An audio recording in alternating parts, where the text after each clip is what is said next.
उत्पत्ति की पुस्तक उसका 21वां अध्याय। अभी ये पाठ पूरा आपके सामने पढ़ा गया, लेकिन मैं सिर्फ कुछ आयतें आपके सामने पढ़ना चाहता हूं। अगर आप मेरे साथ रहिए। उत्पत्ति की किताब उसका 21वां अध्याय। आपको मालूम है हम ये उत्पत्ति की सीरीज चला रहे हैं, पुराने नियम की सीरीज चला रहे हैं, जिसमें उत्पत्ति की जो पुस्तक है, जो बाइबल की पहली पुस्तक है, जिससे हमें ज्ञान होता है, आभास होता है कि हमारी उत्पत्ति कैसे हुई, हम कैसे आए। क्योंकि जब आपको ये नहीं मालूम कि आप कहाँ से आए और कैसे आए, तो आपको ये भी नहीं मालूम कि आप कहाँ जा रहे हैं और कैसे जा रहे हैं। You must know where you come from and how you come from. आपको मालूम होना चाहिए कि आपकी उत्पत्ति क्या है। उत्पत्ति की पुस्तक उसका 21वां अध्याय, 21st chapter of Genesis and verse 1 onward. आप मेरे साथ रहिए अपनी बाइबलों में देखते हुए। यहोवा ने जैसा कहा था वैसा ही सारा की सुधि लेके उसके साथ अपने वचन के अनुसार किया। सारा को इब्राहिम से गर्भवती होकर उसके बुढ़ापे में उसी नियुक्त समय पर जो परमेश्वर ने उससे ठहराया था, एक पुत्र उत्पन्न हुआ। और इब्राहिम ने अपने उस पुत्र का नाम जो सारा से उत्पन्न हुआ था इसहाक रखा। और जब उसका पुत्र इसहाक 8 दिन का हुआ, तब उसने परमेश्वर की आज्ञा के अनुसार उसका खतना किया। और जब इब्राहिम का पुत्र इसहाक उत्पन्न हुआ, तब वो 100 वर्ष का था। 2-3 लाइनें और पढ़ दे, 2-3 वचन और पढ़ देता हूं इसी में। और सारा, 6वां पद, और सारा ने कहा, परमेश्वर ने मुझे प्रफुल्लित कर दिया है, इसलिए सब सुनने वाले भी मेरे साथ प्रफुल्लित होंगे। फिर उसने यह भी कहा कि क्या कभी इब्राहिम से कह सकता था कि सारा लड़कों को दूध पिलाएगी? पर देखो, मुझसे उसके बुढ़ापे में एक पुत्र उत्पन्न हुआ, और वह लड़का बढ़ा और उसका दूध छुड़ाया गया। और इसहाक के दूध छुड़ाने के दिन इब्राहिम ने बड़ी जेवनार की। ये पूरा अध्याय एक बड़ा ही इंटरेस्टिंग और बहुत ही अपने जीवन से मेल खाता हुआ। इसलिए अगर प्रभु ने चाहा तो मैं 2 भाग में इसको विभाजित करूंगा। आज मैं सिर्फ उस 1-2 लाइन की चर्चा करना चाहता हूं। देखिए, परमेश्वर का कलाम एक खजाना है, और परमेश्वर के वचन को कहानी और किस्से की तरह ना पढ़ा जाए तो बेहतर है। क्योंकि सिर्फ पढ़ लेने से, अब वचन पढ़ रहे, बाइबल पढ़ते, हम बड़ा प्राउड फील करते। आज हमने 4 चैप्टर पढ़ा, आज हमने 5 चैप्टर पढ़ा, और हमने बाइबल को इतना खत्म कर लिया, और इतना हमने कई बार हमने बाइबल को पढ़ लिया है, और 3 बार, और साल में। अच्छी बात है, उसके मैं खिलाफ नहीं हूं। लेकिन देखिए, खाली आपके पास दवाई की दुकान हो गई तो सब दवाई खा लीजिए आप। अरे साहब, मेरे पास दवा की दुकान है और हर साल मैं एक पूरी दवा की दुकान खा जाता हूं। क्या कर रहे हैं भाई? ठीक है, दवाई से चंगाई मिलती है, लेकिन वही दवाई लीजिए ना जो जरूरत हो तो। और परमेश्वर का कलाम हमारी जिंदगियों के लिए एक बहुत बहुमूल्य चीज है, हमें उसकी जरूरत है, मगर उसका फायदा होना चाहिए। जैसे मैंने दुआ के बारे में एक बार बात की थी कि दुआ वही कीजिए जो सुनी जाए।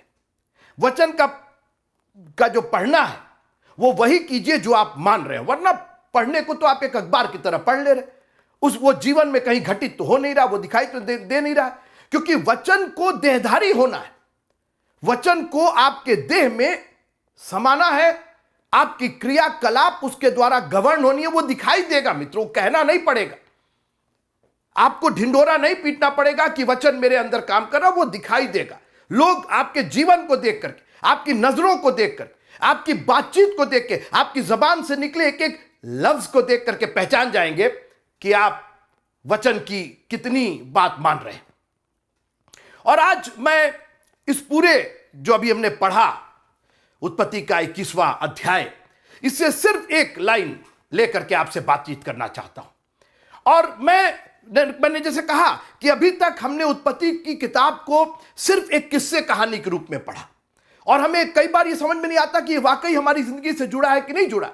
और इसीलिए प्रचारक लोग, पास्टर लोग, प्रचारक लोग पुराने नियम की किताबों को केवल एक कहानी किस्से के समान, लेकिन मैं आपका पर्सपेक्शन चेंज करना चाहता हूं, दृष्टिकोण बदल देना चाहता हूं कि यह बाइबल पहली आयत से लेकर के और आखिरी आयत तक इस 21st सेंचुरी में आज इस 21वीं सदी में हमारे और आपके लिए ये रीत रिवाज नहीं, रीत रिवाज को तो परमेश्वर ने हमेशा से नकार दिया है। ये रीत रिवाज कब से चला रहा, लेकिन ये खुदा का जिंदा कलाम है मित्रों। This is a living word of God. जैसा मैंने एक बार कहा था कि दुनिया में लाखों हजारों करोड़ों किताबें और उसमें हजारों शब्द है, लाखों करोड़ों अरबों शब्द है उसके अंदर, अरबों वाक्य है उसके अंदर, अरबों अल्फाबेट्स है उसके अंदर, लेकिन एक भी ये दावा नहीं कर सकता है, कह नहीं सकता कि वो जिंदा है, except the word of God. परमेश्वर के वचन को छोड़ करके कुछ भी जिंदा नहीं। ये जिंदा था, ये जिंदा है और जिंदा रहेगा। और आइए मेरे साथ उत्पत्ति किताब उसका 21वां अध्याय और पहली आयत, बस इसी पर हम बात करेंगे। आपको मालूम है कि मैं कई बार बहुत लंबे चौड़े बात उस पर विषय पर जाने के बजाय एक छोटी सी आयत को लेकर के और परमेश्वर की महिमा उसके द्वारा करना चाहता हूं, क्योंकि परमेश्वर सूक्ष्म से सूक्ष्म में विराजमान है। हमको लगता है जब तक पूरा चैप्टर ना पढ़े, पूरी घटना ना पढ़े, पूरा जरूरत नहीं है। परमेश्वर एक छोटी सी बात में, और इसी बात को मैं चाहता हूं कि आप इग्नोर ना करें। जब आप बाइबल पढ़े, परमेश्वर का अध्ययन करें, तो एक एक नुक्ते और एक एक बिंदु पर उसने, जब वो जो स्त्री थी जिसने आकर के दामन को छुआ, तो उसने कहा सिर्फ मैं दामन को छू लूं, मैं उसके छोर को छू लूं। सोचिए आप, मैं यीशु मसीह को पकड़ लूं, मैं पूरा उसके ऊपर कूद जाऊं, मैं उस पर लग जाऊं, उस पर नहीं। If I could just touch the hem of his garment, मैं पकड़ के खींच लूं और उसको नहीं, केवल छू लेना। सोचिए, और कितनी ताकत। उत्पत्ति किताब उसका 21वां अध्याय पहली आयत, यहोवा ने जैसा कहा था। आप खुश नहीं है कि आपको मालूम है कि यहोवा ने कैसा कहा था? क्योंकि बहुत से लोग यहीं से शुरू करते हैं, उनको मालूम ही नहीं कि यहोवा ने कैसा कहा था। आप मेरी बात समझ रहे?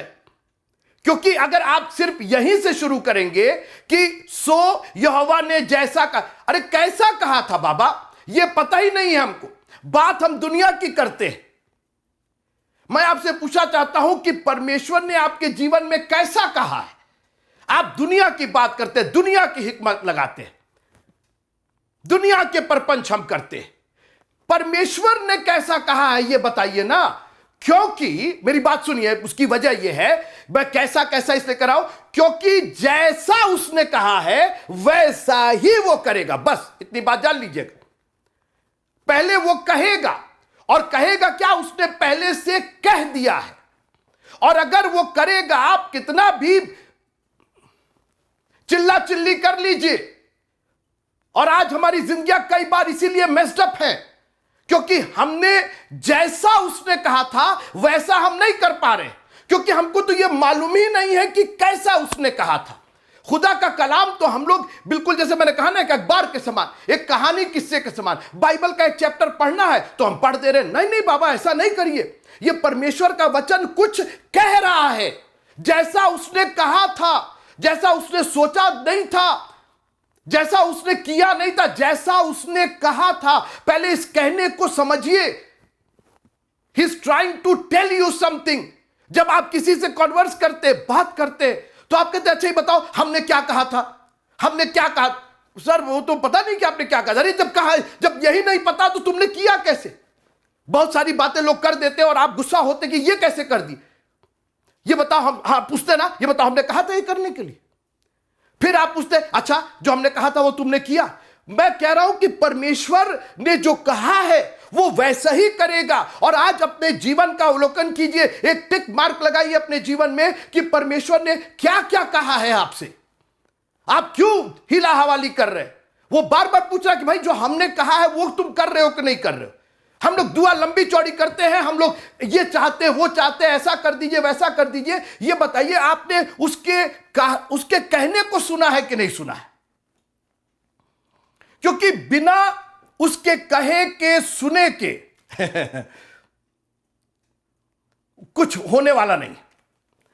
बाइबल सीधी सी बात कहती है कि और विश्वास सुनने से और सुनना मसीह के वचन से होता है। अब इसको इस तरीके से पढ़ा जाए कि मसीह के वचन के सुनने से विश्वास पैदा होता है, और विश्वास करने वाले के लिए सब कुछ होता है। फिर से सुनिए, वचन के सुनने से, परमेश्वर के वचन के सुनने से विश्वास पैदा होता है, और विश्वास करने वाले के लिए सब कुछ हो जाता है। अब ना तो परमेश्वर का वचन हमने सुना, मेरी बात ध्यान से सुनिएगा, ना तो हमने परमेश्वर का वचन सुना, क्योंकि सबको तो गाना बजाना चाहिए, सबको तो कॉन्सर्ट चाहिए, सब, मैं उसके खिलाफ नहीं हूं, लेकिन make sure that in everything God is saying something. परमेश्वर कुछ कह रहा है, अगर परमेश्वर नहीं कह रहा है तो हमें नहीं सुनना है ये, क्योंकि हमारे लिए जो कुछ होना है वो विश्वास से होना है, और विश्वास जो है वो परमेश्वर के कलाम से पैदा होता है। इसीलिए शैतान उस विश्वास की जड़ को ही काट देता है, उसकी आत्मा को ही काट देता है, उसके सोर्स को काट देता है, कि जब वचन ये सुनेंगे नहीं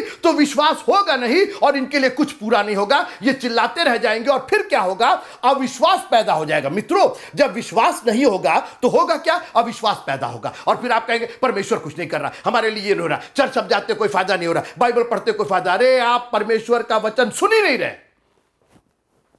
आप जब कायदे से, देखिए, सुनना का मतलब ये नहीं कि कोई कुछ बक रहा है तो कुछ सुन लिया। अरे सुनने का मतलब यहां से होता है मित्रों, हृदय से। कई बार अगर प्यार मोहब्बत होता तो वो बात भी सुनाई देती है जो नहीं कही गई, क्योंकि सुनना यहां से होता है। बाइबल कहती है, यीशु मसीह ने कहा ना, जिसके कान हो वो सुन ले। वहां क्या बिना कान वाले थे क्या? लेकिन जैसा मैंने कहा कि परमेश्वर के वचन के सुनने से विश्वास पैदा होता है, और विश्वास करने वाले के लिए सब कुछ हो सकता है। जो विश्वास करे और बपतिस्मा ले उसका उद्धार होगा। लेकिन प्रॉब्लम यह है कि विश्वास तो हुआ ही नहीं ना। और विश्वास क्यों नहीं हुआ? इसलिए नहीं कि आप खराब है, इसलिए नहीं कि आप काले, इसलिए नहीं कि आप गोरे, इसलिए नहीं कि आप लंबे चौड़े, इसलिए नहीं कि आप गरीब और अमीर है, इसलिए कि आपने परमेश्वर का वचन नहीं सुना। जिस दिन परमेश्वर का वचन दिल और जान से सुन लेंगे, जब सबको हटा, देखिए, पहले तो आप ये जानिए कि परमेश्वर का वचन सबसे पहले है। आदि में यूहन्ना की इंजील पहला अध्याय और पहली आयत, आइए मैं पढ़ता हूं आपके सामने। यूहन्ना की इंजील, the gospel according to saint John, chapter 1 and verse 1। आदि में वचन था। उत्पत्ति किताब, आदि में परमेश्वर ने आकाश और पृथ्वी की रचना की। यानी परमेश्वर और वचन, आगे लिखा, और वचन परमेश्वर के साथ था और वचन परमेश्वर था। यानी परमेश्वर यानी वचन, परमेश्वर वचन, परमेश्वर वचन। You cannot separate both of them. So in the beginning is the word, is in the beginning God which was the word. आदि में परमेश्वर जो वचन है उसने आकाश और पृथ्वी की रचना की। अब सुनिए, इसके मतलब जो कुछ, फिर से सुनिएगा, everything that we have, जो कुछ है, जो कुछ आप आसपास यहां देख रहे हैं, ये कुर्सियां, ये कारपेट, ये भवन, अपने आप को, ये जो ऑक्सीजन आप ले रहे, ये जो पलके झपक रही, it is because of the word of God. Word of God was here even before you were conceived in your mother's वूम।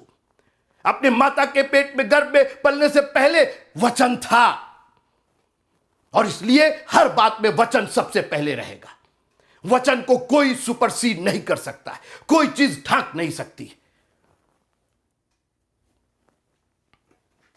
और इसलिए वचन की अहमियत को तो कहीं से कम मत होने दीजिएगा। जैसे मैंने कहा, हम लोगों ने इतने एजेंडे बना रखे, और मित्रों, मैं तो सारे संसार में घूम करके प्रचार कर रहा हूं, और मैं यही देख रहा हूं कि शैतान हर कोशिश करता है। आप यकीन नहीं करिएगा कि चर्चेज में 2-2 घंटे का गाना बजाना, म्यूजिक, खाली म्यूजिक, मैं उसके अगेंस्ट हूं। हमारे यहां कितनी खूबसूरत म्यूजिक, और मैं तो उसके पीछे पड़ा रहता हूं। I love worshipping the Lord, लेकिन खुदा के कलाम को भैया 15 मिनट से ज्यादा नहीं, 20 मिनट बहुत अच्छी बात है, 15 मिनट का ही सही, लेकिन कम से कम खुदा का कलाम तो रहे। वो परमेश्वर का, वो मनुष्य का कलाम ना होने पाए, वो स्पीच ना होने पाए, वो अच्छे लच्छेदार बातें नहीं होने पाए, वो कहीं से किताब से पढ़ा ना जाए, वो खुदा का कलाम होना चाहिए। और खुदा का कलाम कई बार 2 लफ्जों में होता है मित्रों। ठीक बात है, आपको बहुत लंबा चौड़ा बोलने की जरूरत नहीं है। हम लोग कई बार कहते ना, अरे वहां 15 ही मिनट बोला जाता, 20 ही मिनट, अरे जरूरत इसकी नहीं है कि कितना लंबा चौड़ा बोला जाए। एक बार तो यीशु मसीह ने कहा कि वो सोचते हैं, अन्य जातियों के लिए वो सोचते हैं कि उनके बहुत बोलने से उनकी सुनी जाएगी। कई बार प्रचारक आते हैं और वो बोलते ही जाते और बोलते ही जाते और बोलते ही जाते। अरे बाबा कर क्या रहे, बहुत बोलने से क्या सुन लेंगे लोग? कहते हैं ना कि 13 मिनट में जो आपने बोला वही लोग सुनते हैं, उसके बाद फिर सब हवा हवाई हो जाता है, क्योंकि हमारा मस्तिष्क उसको ले नहीं सकता। और इसीलिए परमेश्वर बहुत मुख्तसर बोलता है, मगर जब वो बोलता है तो आपको सुनने के कान होने चाहिए। और इसीलिए शामूएल ने कहा कि कह कि तेरा दास सुन रहा है। प्रभु जी, हमने आज तक एली की सुनी, दूसरे की सुनी, मगर आज तू मेरा मास्टर है, तू मेरा मालिक है। उसने अपने आप को दास बनाया। आप कब वचन सुनते? जब आप दास बन जाते, जब अपने आप को छोटा। प्रॉब्लम यह ना कि हम सबके पास इतना ईगो है कि परमेश्वर का वचन नहीं भाई, ये तो ऐसे होना चाहिए और वैसे होना चाहिए और ऐसे। मित्रों, ये खुदा का कलाम है, तू कह और हम सुन रहे हैं। और इसीलिए जब मैं परमेश्वर का वचन प्रचारित करता हूं, मैं बहुत दुआ करता हूं, प्रभु मैं कोई कहानी किस्सा लेकर के आकर के इसमें मिलाने की कोशिश ना करूं। I just want to present the real meaning of the word of God. परमेश्वर का जो सच्चा कलाम है, मैं आप तक प्रेषित कर देना चाहता हूं। याद रखिएगा, शैतान को अगर डर लगता है तो वो परमेश्वर के वचन से लगता है। वो परमेश्वर के वचन पर ही संदेह उत्पन्न करना चाहता है। सुनिएगा मेरी बात। बागे अदन में जब हवा के पास वो आया तो उसने ये नहीं पूछा कि परमेश्वर ने क्या बनाया है, परमेश्वर ने कौन कौन सा पेड़ बनाया है, कौन कौन सा। अच्छा ये बताओ, ये वाला पेड़ ये किसने बनाया है, और इसका लाल रंग किसने दिया, और इसमें कौन सा बेटा। उसने कोई बात और की ही नहीं। उसकी स्टार्टिंग सुनिए, उत्पत्ति की किताब और उसका 3रा अध्याय, उत्पत्ति किताब और उसकी पहली ही आयत। तो उत्पत्ति की किताब उसका 3रा अध्याय और उसकी पहली आयत मैं पढ़ दे रहा हूं आपके। यहोवा परमेश्वर ने जितने बनैले पशु बनाए थे उन सब में सर्वधूर्त था, और उसने स्त्री से कहा, क्या सच है कि परमेश्वर ने कहा है? क्या सच है कि परमेश्वर ने कहा है? उसने उसके वचन पर, उसके कहने पर ही संदेह लगाया। पहले तो ये बताओ कि उसने कहा भी है कि नहीं कहा है, क्या सच में? अरे मित्रों, जब परमेश्वर कहता है तो सच ही कहता है, झूठ नहीं कहता है। और उसने एक संदेह उत्पन्न किया। और आज कई बार हमारे मन में संदेह, ये जो शैतान जो है, इब्लीस जो है, हमारी परिस्थितियां, हमारी गरीबी, हमारी दुखद कहानियां, हमारी जिंदगियां परमेश्वर के वचन पर संदेह करने में कोई कोताही नहीं करती। अरे यार, ये हमारे लिए नहीं है। अरे ये वो मूसा ही कर सकता था लाल समुद्र को पार, और 4 दिन के मुर्दे को का वो केवल लाजर ही जी सकता। 4 दिन का मुर्दा सिर्फ लाजर जी सकता। 4 दिन का मुर्दा सिर्फ लाजर ही जी सकता था। ये हमारे लिए, ये अब नहीं हो सकता भाई। हमारे लिए क्या ये संदेह? परमेश्वर के वचन पर खबरदार जो आपने संदेह किया। हां, आप अपने पर संदेह कीजिए कि आप विश्वास कर रहे हैं कि नहीं कर रहे हैं। लेकिन आज मैं आपको उत्साहित करके जाना चाहता हूं कि अगर आपने खुदा का कलाम कायदे से सुन लिया, मित्रों, अगर उसकी आवाज एक बार आपके कानों में आ गई, और याद रखिएगा, यीशु मसीह ने कहा कि मेरी भेड़ें मेरी आवाज को सुनती है। जिस दिन आप एक भेड़ हो जाएंगे और वो आपका चरवाहा हो जाएगा और आप उसकी आवाज को पहचानना और सुनना शुरू कर देंगे, मित्रों, अविश्वास तो ऐसा दूर होगा, विश्वास ऐसा आ जाएगा आपने कि आप बड़े से बड़े आश्चर्य कर्म करेंगे। क्योंकि विश्वास सुनने से, और सुनना परमेश्वर के वचन से होता है। 2-3 बातें मैं वचन के बारे में बात करना चाहता हूं। देखिए, वचन जो है वो, मैं सिर्फ एक ही लाइन बात कर रहा हूं। सो यहोवा ने जैसा कहा था वैसे ही सारा की सुधि लेके उसके साथ अपने वचन के अनुसार किया। मैं बार बार इस बात पर आपका ध्यान आकर्षित करूंगा कि वो अपने वचन के अनुसार। मित्रों, he was only 75 years old. वो 75 साल का, मैं अब्राहम की बात कर रहा हूं, जब वो निकला, अपने देश से निकला, 72-75 साल का था। और अब वो 100 साल का, 25, 26, 27 साल के बाद परमेश्वर अपने वचन को पूरा है। वो, इसका कोई मतलब नहीं कि 25 साल हो गए कि 27 साल हो गए कि 1000 साल हो गए। बात इसकी नहीं, बात इसकी है कि वो अपने वचन के अनुसार ही पूरा करेगा। और आज मैं आपको निवेदन करना चाहता हूं, समय को देखते हुए परमेश्वर के वचन पर संदेह मत कीजिएगा। अरे इतने साल हो गए, अरे इतने साल हो गए, अभी तक वैसी स्थिति में पड़े, अभी तक वैसी। अगर परमेश्वर ने कहा है, आपने सुना है, आपकी जिंदगी में उसने दर्शन दिया है, अगर आपको वचन के द्वारा आपको दर्शनीय हुआ, दिखाई दिया है, वचन आपके लिए दिखाई दिया है, पकड़े रहिएगा उसको मित्रों, उसको थामे रहिएगा। शैतान उस पर संदेह पैदा करेगा, लेकिन आज अपने हाथों को उठा के कह दीजिए कि मैं इस परमेश्वर के वचन पर कभी संदेह नहीं कर सकता। प्रभु, अगर आपने कहा है तो ये हो करके रहेगा। और मेरे साथ जोर से बोलिएगा, हालेलुया। हालेलुया। परमेश्वर ने कहा है तो वो होके रहेगा, चाहे 1 साल में पूरा हो, चाहे 1000 साल में पूरा हो, ये उसने कहा है और वो करके रहेगा। और मैं हजारों गवाहियां अपने से शुरू करके आखिरी तक दिलवा सकता हूं, जब परमेश्वर ने कहा है और उसको पूरा किया है। अपने वचन के अनुसार उसने किया जो उसने कहा था। और मित्रों, इसीलिए हम आपको 12वें अध्याय से कैसे लेकर के आ रहे थे कि कैसे कैसे मैं बार बार ये कहता कि परमेश्वर अभी इसहाक को पैदा नहीं कर रहा। उसने कहा कि पहले मेरे वचन में सुदृढ़ हो जाओ, मेरे वचन में इतने गहरे हो जाओ कि संदेह नाम की चीज खत्म हो जाए। तुम्हारा विश्वास आग में ताए हुए सोने से बढ़ करके ज्यादा चमके। आप सुन रहे हैं मेरी बात? आग में ताए हुए शद्रक मेशक अबेदनगो को देखिए, क्या खूबसूरत विश्वास, आग में जाने को तैयार। बोले वो कौन सी बड़ी बात है, विश्वास नहीं डगमगाएगा। दानियेल ने कहा शेर की मांद में ना विश्वास नहीं डगमगाएगा। जो यीशु मसीह के चेले थे, उन्होंने कहा कि जो आपको करना है कर लीजिए। विरोधियों से कहा जो करना है, जैसे सजाए मौत देनी है वो दे लीजिए, विश्वास कमजोर नहीं होगा, क्योंकि हमने परमेश्वर के वचन को सुना है। मैंने उस कान से सुना है जो कान वो हमारे उसके वचन को हमारे हृदय की गहराइयों तक लेकर के आता है। और इसीलिए दाऊद ने कहा कि मैंने तेरे वचन को अपने हृदय में रख छोड़ा। आज हम लोग दुनिया की चीज अपने हृदय में रख छोड़ते हैं। इससे ये तो मैं दिल में बाबू दिल में लग गया है, इससे तो मैं बदला लेके रहूंगा, और उससे तो मैं ये हमने दिल में दुनिया की चीजें। आज हाथ जोड़ के आपसे निवेदन करता हूं कि मेहरबानी से अपने दिल में से सब कुछ निकाल दीजिए। अगर किसी के प्रति कोई आपके दिल में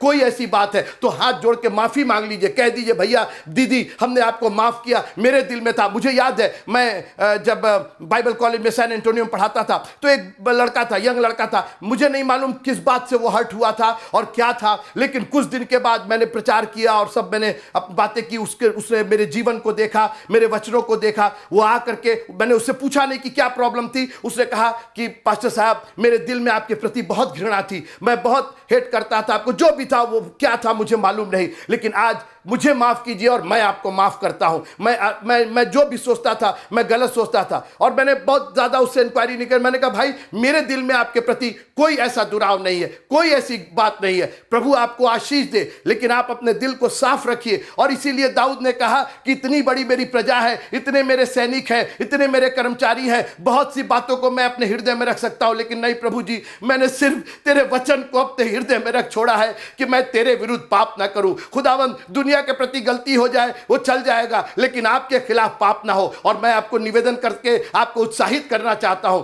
कि जिस दिन खुदा का कलाम यहां होगा ना मित्रों, जब दिल में खुदा का कलाम होगा तो होठों पर भी खुदा का कलाम ही होगा। बाइबल कहती जब कोई बोले तो इस तरह से बोले मानो खुदा का कलाम बोल रहा है। आज हमारी बोली ने, आज हमारी जीभ ने, आज इन शब्दों ने कितने लोगों का दिल दुखाया है। जानते हैं क्यों? क्योंकि वही चीज भरी हुई है, वही जबान पर आ रही।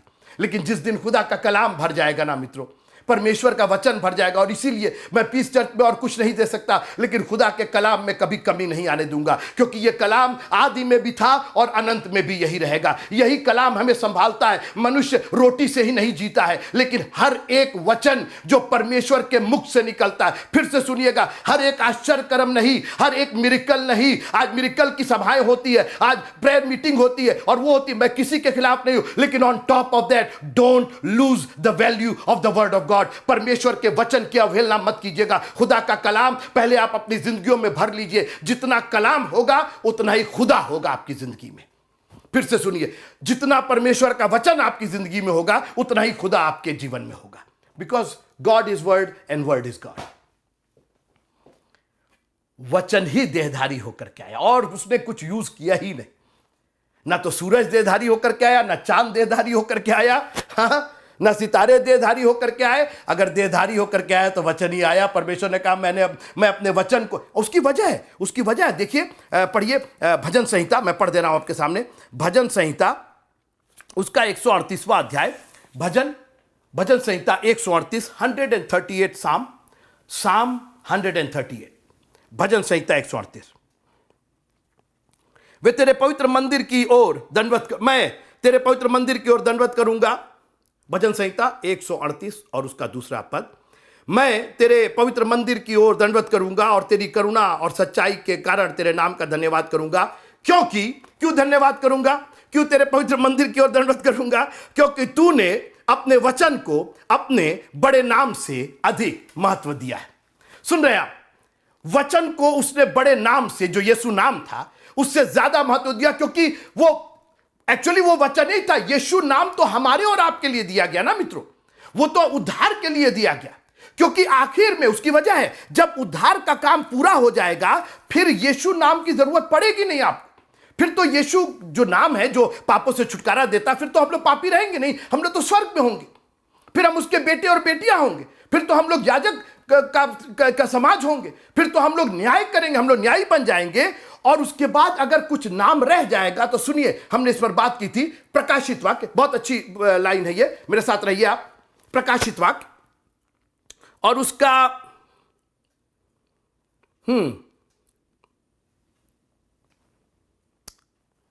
19वां अध्याय, प्रकाशित वाक्य उसका 19वां अध्याय, रेवलेशन चैप्टर 19, प्रकाशित वाक्य उसका 19वां अध्याय और उसकी 12वीं और 13वीं आयत में पढ़ना चाहता हूं।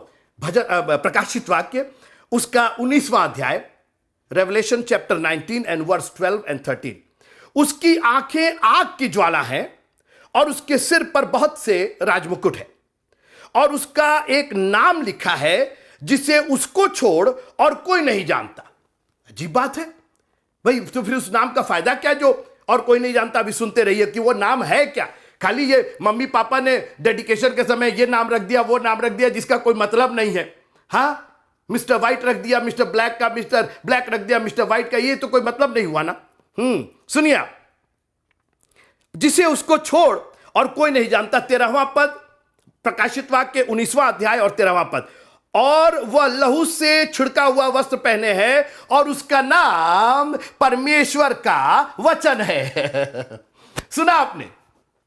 उसका नाम परमेश्वर का, उसने अपने वचन को अपने बड़े नाम से अधिक महत्व दिया है। यह गंभीरता देखिए आप।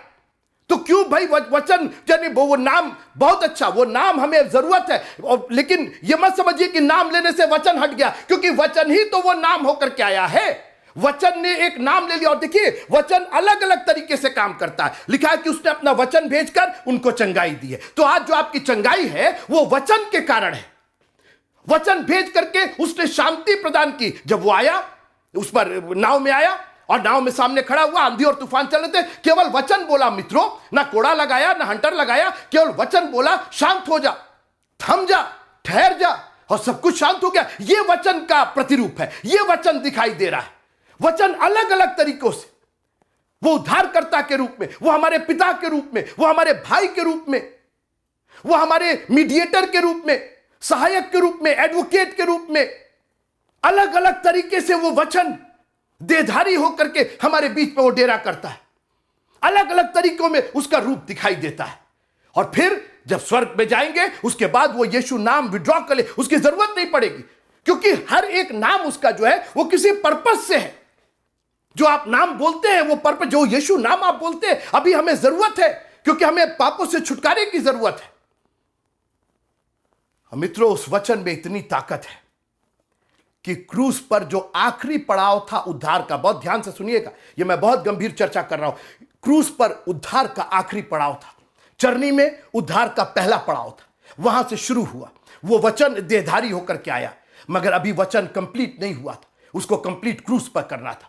जब यीशु मसीह क्रूस पर गए, अब यहां कोई आश्चर्य कर्म नहीं कर रहे, वो किसी को छू नहीं रहे, अब वो थूक से मिट्टी नहीं सान रहे, अब वो पानी को दाखरस नहीं बना रहे, अब वो सब हो चुका मित्रों। अब सिर्फ वचन बोला जा रहा है, और एक नहीं, दो नहीं, तीन नहीं, चार नहीं, पांच नहीं, छह नहीं, 7 वाणी, 7 वचन बोल करके उन्होंने उद्धार के काम को कंप्लीट कर दिया। आप है मेरे साथ प्रेज द लॉर्ड बोलने के लिए? केवल वचन बोल करके, हे पिता इन्हें क्षमा कर। सोचिए, केवल इतना बोल देने से पूरे मानव जात को क्षमा मिल गई मित्रों। क्या दम है उसके वचन, क्या प्रभाव है उसके वचन। मित्रों, उसने अगर वो वचन नहीं बोला, बोले क्या खाली बोली, फंसे हुए हैं हम तो, दोनों हाथों में कीले हैं और पैर में कहते पैर में कीले हैं और सिर पर काटो, कहता है क्या हम करें, हम तो कुछ कर ही नहीं पा रहे हैं बिल्कुल हम। अरे मित्रों, मैं नहीं समझता हूं कि कभी आप ऐसी स्थिति में हो। अगर आप ऐसी स्थिति में हो तो एक काम कीजिए, सिर्फ वचन बोल दीजिए, सिर्फ वचन बोल दीजिए और वो काम हो जाएगा। उसने कह दिया और सूरज अपनी जगह हो गया। उसने कह दिया चंद्रमा अपने स्थान पर आ गया। उसने कह दिया और वृक्ष आ गए। उसने कह दिया तो अंधियारा और उजियाला अलग गए। उसके वचन में ताकत है। हे पिता, इन्हें क्षमा कर। आज हमारी और आपकी जो क्षमा है उसके वचन के द्वारा है मित्रों। उसने क्रूस पर वचन कहा। उसने चोर से कहा आज ही तू मेरे साथ फिरदौस में होगा। उसको गोद में नहीं उठाया, उसको कंधे पर नहीं बैठाया, उसको कुछ और, उसने वचन कह दिया बाबू, बोल दिया मैंने तो बोल दिया एंड इट विल हैपन। तू आज ही मेरे साथ। अरे सर खाली बोल रहे हैं आप, एक तो लिख करके दे देते और एक बार किसी को गवाह बना देते और किनसे पूछवा लेते। तो बोला जरूरत ही नहीं है, मेरा वचन ही काफी है तुमको स्वर्ग में ले जाने के लिए। और आज मैं आपसे निवेदन करना चाहता हूं, अगर वो चोर जो उस क्रूस पर लटका हुआ था, जो किसी लायक नहीं था, जो और कुछ कर नहीं सकता था, केवल अपने मुंह से इकरार कर सकता था, केवल उसका स्वीकार कर सकता था, अगर आप सोचिए सिर्फ स्वीकार कर ले उसको तो फिरदौस ले जाने के लिए यह वचन काफी है मित्रों। मनुष्य केवल रोटी से नहीं जीता। आप रोटी से बहुत जी लिए, अब बहुत आपने कोशिश कर ली और जो आप जिंदा है वो आप भी जानते हैं और मैं भी जानता हूं। आप अपने जीवन को भी देख रहे हैं, मैं अपने जीवन को भी देख रहा हूं। ये रोटी के चक्कर में हम लोग खुद रोटी बने चले जा रहे हैं, हम लोग खुद पूड़ी बने चले जा रहे हैं, हम लोग खुद पराठा बने चले। हम सिर्फ जैसे रोटी को बेला जाता ना, सिर्फ हम पिस रहे हैं, सिर्फ हमको बेला जा रहा, सिर्फ हमको हताश किया जा रहा, सिर्फ सुबह से शाम तक हम उसी में पिसे हुए हैं।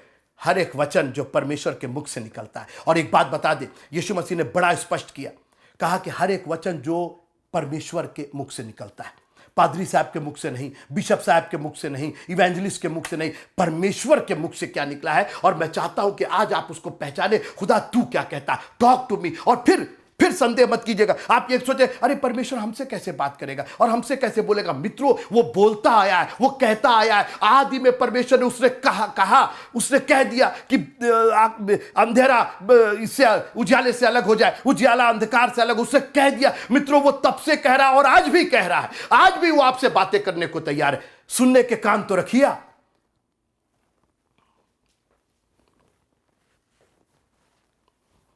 वचन का हर चीज पर अधिकार है, और अगर तारीफ होनी है तो वचन की ही तारीफ होनी है। मित्रों, जिसने बनाया है तारीफ तो उसी की होगी ना। मम्मी ने खाना बनाया तो दीदी को तारीफ क्यों जाएगी? अरे दीदी बहुत गजब का खाना बना। दीदी बोली हमने बनाया नहीं। अरे दीदी तारीफ तो ले ही लेंगी, लेकिन मम्मी कहेंगी तुम दीदी को तारीफ क्यों कर रहे? खाना तो मैंने बनाया। तो अगर खाना स्वादिष्ट बना है तो तारीफ तो मम्मी की होगी। ये कायनात एक एक चीज मैं पढ़ दूं आपके सामने, आप कहिएगा कहां लिखा है? बिल्कुल लिखा हुआ है, यूहन्ना की इंजील और उसका पहला अध्याय। मेरे साथ रहिए, यूहन्ना की इंजील उसका पहला अध्याय। सुनते रहिए। आदि में वचन था और वचन परमेश्वर के साथ था और वचन परमेश्वर था। यही आदि में परमेश्वर के साथ था। सब कुछ उसी के द्वारा उत्पन्न हुआ, और जो कुछ उत्पन्न हुआ है उसमें से कोई भी वस्तु उसके बिना उत्पन्न ना हुई। सब कुछ जो उत्पन्न हुआ है, जितनी चीजें जो आपने भी बनाई है, वो भी पहले तो आप ही उत्पन्न हुए ना। तो आपने जो बनाई है वो भी तो आप ही के द्वारा उत्पन्न हुई, जो आप परमेश्वर के द्वारा उत्पन्न हुई। तो आपकी बनाई हुई चीज भी परमेश्वर के द्वारा उत्पन्न हुई। बीज ही बो सकते, उगा नहीं सकते। कह रहे हमने खूब फसल उगाई है ना, फसल तो परमेश्वर ही उत्पन्न करता है। मित्रों, सारा के साथ परमेश्वर ने वही किया जो उसने अपने वचन में कहा था। मैंने पिछले कई अध्याय से आपको मैं यहां लेके आना चाहता था कि बार बार वो 99 साल का हो गया। परमेश्वर ने कहा मैं सर्वशक्तिमान परमेश्वर। वो बार बार कह रहा कि पहले मैं अपने वचन को, फिर 3 अजनबी रहस्यमयी पुरुष चले आते, वचन इस तरीके से देहधारी होकर चला आता है, और फिर कहता है अगले साल इसी समय तुमको बेबी होगा, तुमको पुत्र होगा। वो हंसने लगी परमेश्वर के वचन पर, इसीलिए इसहाक का मतलब हंसना होता है। यहां वो 100 साल का हो गया, 25 साल का एक लंबा गैप। लेकिन इस 25 सालों में परमेश्वर ने अपने वचन में कमी नहीं की। हमने पढ़ा ना, हर बार मैं तुमको फलाऊंगा, मैं तुमको फुलाऊंगा, मैं तुम्हारे वंश को ये करूंगा, मैं तुमको ये देश दूंगा। परमेश्वर अपने वचन को जब तक अब्राहम को समझ में नहीं आ गया कि भैया और कोई हिकमत काम नहीं करेगी, किसी और तरीके से परमेश्वर का वचन नहीं पूरा होगा, परमेश्वर अपने वचन को अपने ही तरीके से पूरा करेगा। हाजिरा को लेकर के सोचे कि परमेश्वर की मदद कर दे, उसके वचन को किसी तरीके से कंप्लीट कर दे। मत कीजिए मित्रों ऐसा। मत कीजिए। परमेश्वर पर तवक्कुल रखिए, भरोसा रखिए उसके वचन पर। और एक काम कीजिए, हर दिन परमेश्वर का वचन चैप्टर पर चैप्टर मत पढ़िए, थोड़ा ही पढ़िए, मगर दिल और जान से पढ़िए। कहिए प्रभु इसके अंदर मेरे लिए क्या है। आप आंख बंद करके आप दिल और जान से उसको मेडिटेट करेंगे। आप लिखा हुआ है कि क्या ही धन्य वो पुरुष जो उसकी व्यवस्था पर रात दिन ध्यान करता है। आज हमारी प्रॉब्लम है कि हम रात दिन ध्यान नहीं करते। हमारा ध्यान तो कहीं लगा हुआ, हम तो ये देख रहे हैं, वो देख रहे हैं, यहां कर रहे हैं। और खासकर जो यंग लोग हैं, हमारे ध्यान तो दुनिया में बटे हुए हैं और बात हम कर रहे हैं कि परमेश्वर अपने वचन के अनुसार कर नहीं रहा है। How much do you know about the word of God? कितना जानते हैं आप परमेश्वर के बारे में? वह हम तो पादरी ने हमने कुछ नहीं, आपने ध्यान ही नहीं दिया है। अगर आप रात दिन ध्यान देंगे तो आप कोई क्यों ना हो, बात हमको मत कीजिए। आप सोचिए जिस चीज पर आप ध्यान देंगे, आप गणित पर ध्यान देंगे, गणित आएगी। और सोचिए रात दिन आप ध्यान देंगे गणित पर, तो गणित आएगी कैसे नहीं? आप हिंदी के सब्जेक्ट पर रात दिन ध्यान देंगे, आएगा कैसे नहीं? जिस पर आप ध्यान देंगे वो तो आएगा ही। भाई हम लोग स्कूल में यही ना कहते ध्यान दो ध्यान दो ध्यान दो। परमेश्वर की व्यवस्था पर किसको ध्यान है? उसके वचन पर किसको ध्यान है? धन्य है वो पुरुष, धन्य है वो स्त्री, धन्य है वो लोग जो उसकी व्यवस्था पर रात दिन ध्यान करते हैं। आज हम लोग को दुनिया का ये एजेंडा, वो एजेंडा, ये पूरा करना, उससे मिलना, ये करना, दुनिया की चीजों पर ध्यान है, परमेश्वर के कलाम को छोड़ करके। मित्रों, परमेश्वर का कलाम ही पैदा होगा, पैदावार परमेश्वर के कलाम से आएगी। यीशु मसीह ने जो उदाहरण दिया बीज बोने वाले का, बीज अच्छा था, भूमि खराब थी। वही बीज, सुनिए, वही बीज जब अच्छी भूमि पर गिरता है तो 30 गुना, 7 गुना और 100 गुना फल लाता है। क्यों भाई? क्या उसमें क्या अनोखा हो गया? भूमि ठीक थी। और भूमि हमारी जिंदगी है। यही परमेश्वर का कलाम बहुतों के लिए ठोकर का कारण हो जाता है, ये मूर्खता हो जाती है। हमने उस पर बात की थी। बहुतों के लिए संदेह उत्पन्न कर देता है। लेकिन याद रखिएगा, जो प्रभु को प्यार करने वाले हैं और जो वास्तव में अपनी जिंदगियों को उस पार ले जाना चाहते हैं, उस जीवन में ले जाना चाहते हैं, उनके लिए परमेश्वर का कलाम एक ऐसा खूबसूरत दोधारी तलवार है। इसी के द्वारा आप शैतान को हरा सकते हैं। क्या परमेश्वर ने कहा? अरे कहा नहीं है। क्या नहीं कहा? परमेश्वर ने ही कहा है। खत्म हो गई बात। तुमको अब कहने की जरूरत नहीं है। जब परमेश्वर ने कह दिया तो उसका कहना सर्वोपरि है। वो उसने जो कहा वही सत्य है, बाकी सब झूठ है। बाइबल कहती है कि अगर इस वचन को छोड़ करके, इस कलाम को छोड़ करके स्वर्गदूत भी आकर के तुमसे कहे तो मत मानना। यह खुदा का कलाम है मित्रों। इसके प्रति अपनी संवेदनशीलता बनाए रखिए, अपनी विश्वास योग्यता बनाए रखिए। बाइबल को अपने, कहते हैं ना कि अपने गले का हार बना लेना। इसको, ये मोती है, इसको पहचानिए मित्रों। खुदावंद ने बहुत बड़ा हम पर एक एहसान किया है, एक बहुत बड़ा उपकार किया है। हम जैसे पापियों को अपना कलाम दिया है। ये कलाम तो किसी और को जाना चाहिए था, कोई और बेहतर लोगों को जाना चाहिए। हमारे और आपके जैसे लोग को खुदा अपना कलाम दे रहा, अपनी बात कह रहा।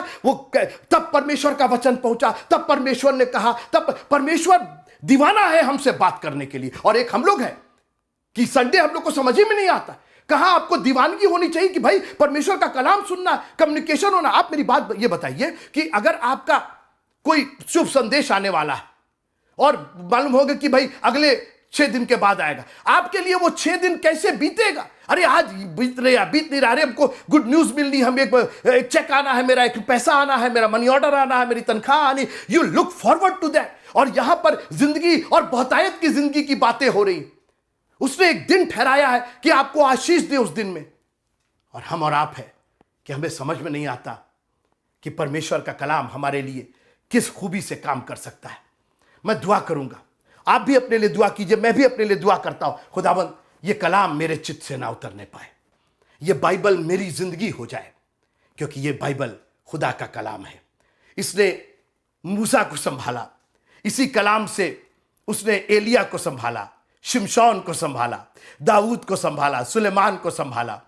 यशायाह और यिर्मयाह इस कलाम के बदौलत ही भविष्यवक्ता हो गए। क्या होता था उनके साथ? और तो कुछ नहीं करते थे, कलाम आता था, कलाम पहुंचा देते थे। यशायाह भविष्यवक्ता हो गए, यिर्मयाह भविष्यवक्ता हो गए, योना भविष्यवक्ता हो गए, केवल परमेश्वर के वचन को। और आज मैं आपसे कहना चाहता हूं, मैं भी एक छोटी सी नौकरी कर रहा था, कहीं किसी लायक नहीं, जिंदगी में फ्रस्ट्रेटेड, हर महीने इतना आ जाए इतना, हमेशा कर्ज में ही डूबे रहते थे। अरे अगली बार दे देंगे, अगली बार मिलेगा तो दे देंगे। लेकिन जिस दिन से खुदा के कलाम की सेवा करनी मैंने शुरू की, खुदा ने इतनी बरकत दी, इतनी बरकत दी। और ना सिर्फ सांसारिक बरकत, उसका तो कोई था ही नहीं है, इतनी सांसारिक बरकत। और देखिए, बरकत का मतलब नहीं कि गाड़ी और घोड़ा और बंगला और गाड़ी हो जाए, नहीं। सेटिस्फैक्शन जो है उसमें संतुष्टि है। यीशु मसीह ने वो रोटी और मछली खिलाई, कोई बहुत बड़ा और उसके साथ सलाद और उसके साथ अचार नहीं खिलाया, बस रोटी। लेकिन वो लिखा कि वो भरपेट तृप्त होकर के गए। प्रभु जो करता है ना, जब वो आशीषें देता है तो उसमें तृप्ति होती, संतुष्टि होती, सेटिस्फैक्शन होता। प्रभु तेरा धन्यवाद हो। जानते हैं क्यों? क्योंकि उसका कलाम आपके साथ है। इस कलाम को अपने चित्त से उतरने मत दीजिएगा। एक पद पढ़ करके मैं खत्म करना चाहता हूं। यशायाह नबी की किताब, उसका 39वां अध्याय, 39 चैप्टर ऑफ आइजिया। यशायाह नबी की किताब, उसका 39वां अध्याय और उसकी 40 Isaiah chapter 40 and verse number 8। यशायाह 40 और उसका 8वां। घास तो सूख जाती और फूल मुरझा जाता है, परंतु हमारे परमेश्वर का वचन सदैव अटल रहेगा। मित्रों, आपको क्या चाहिए? Something that is for ever and ever, या सब चीज टेम्परेरी करना चाहते हैं? मित्रों, ये जिंदगी इस दुनिया में टेम्परेरी जरूर है, लेकिन एक अनंत जीवन आने वाला है। या तो आप उस नरक के गड्ढे में बिताएंगे और या इब्राहिम पिता की गोद में बैठेंगे। उसका कलाम हमें लेकर के जा सकता है। मित्रों, उसके पास ताकत है, उस पर संदेह मत कीजिएगा। उसके पास इतनी एनर्जी है, इतना फोर्स है, इतनी बरकतें हैं। अटल है ना मित्रों, अटल है, वो टलेगा नहीं। और इसलिए इस खुदा के कलाम के प्रति अपनी दीवानगी बनाए रखिएगा। Make sure that you read your Bible every day. हर दिन, हर सुबह अपनी बाइबल, हर शाम को खुदा का कलाम। ये मित्रों आप लेकर के आइए अपने घर में, खुदा का कलाम लेकर के आइए। और मैं दावा करता हूं कि अगर आपके घर में, आपके परिवार में, आपकी जिंदगी में बदलाव नहीं आया, आपके बच्चों में बदलाव नहीं आया, तो आप मुझसे बात कीजिएगा। खुदा का कलाम आपकी जिंदगियों में एक ऐसी तब्दीली लाएगा, एक ऐसी खुशी लेकर के आएगा जिसका आपने अभी तक एक्सपीरियंस नहीं किया, जो अभी आपने चखा नहीं, जो आपने देखा नहीं, जो सुना नहीं है, वो खुदा का कलाम करके दिखाएगा। प्रभु आप सबको बड़ी आशीष दे। खुदा के कलाम के प्रति, इस चर्च के प्रति अपनी जिम्मेदारियों को निभाते रहिए। दिल और जान से उसके कलाम के प्रति जिम्मेदार रहिएगा, उत्तरदायी रहिएगा और उसके वचन को प्यार कीजिएगा। परमेश्वर आप सबको बहुत आशीष दे।